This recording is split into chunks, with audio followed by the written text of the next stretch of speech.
According to the Department of Children and Families, of the adoptions that were finalized in 2022 and 2023, 1 out of every 33 children who were adopted returned to out-of-home care.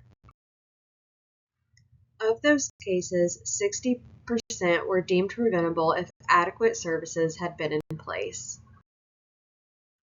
With so many children in foster care awaiting adoption, keeping families intact by providing post-adopt services is vital.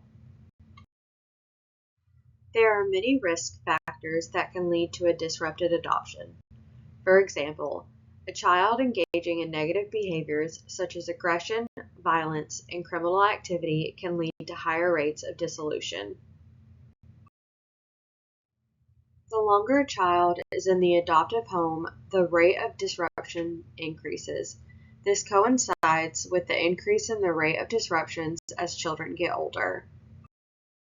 This clearly indicates the need for continued contact with post-adopt families. Unmanageable behavioral and mental health needs are the primary reasons for dissolutions of adoption.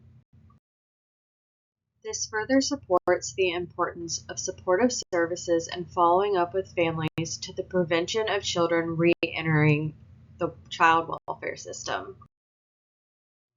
With only one follow-up contact required, current legislation does not adequately meet the need of post-adopt families.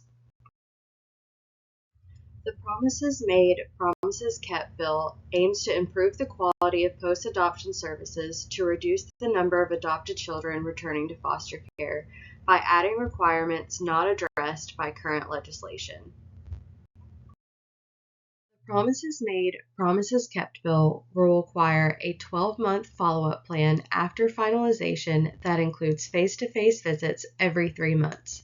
It will also require free training be available to adoptive parents, the implementation of a peer support program that is offered in the beginning stages of the adoption process, and an adoption anniversary contact with updated resources. An example has been provided. The following testimony was provided. It is very important to seek counseling not only for the process with the child but for yourselves, so you have a safe place to process all the emotions, changes, and life experiences adoption brings, so you don't project your struggles onto the child and you can remain present and engaged, so they always feel safe, loved, and included. This brings a spotlight onto family counseling, which is included in post-adopt services that are offered to all post-adopt families. It will also be among the updated services included in the annual adoption anniversary letter. Regarding the legal hierarchy of the child welfare system, first comes the Constitution and then the federal statutes. The federal statutes focus on what states are required to do rather than the individual person. They provide minimum requirements that states are required to meet in order to maintain their federal funding. Next are the state statutes. These serve as the dominant reference for judges and attorneys. It determines laws and procedures to be followed by parents and community agencies.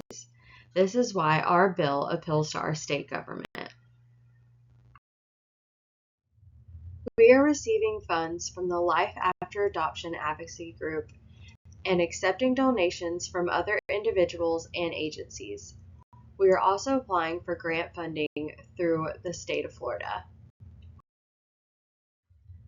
There are multiple entities that would benefit from the proposed policy change. The state of Florida, the Department of Children and Families, and the CVCs would see an increase in positive permanency outcomes, less children re-entering the system, and lower caseloads.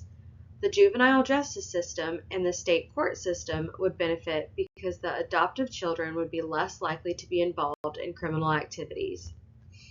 The schools would see a decrease in disruptive behaviors, while the adoptive children and parents would benefit because they would be strengthening their family connections.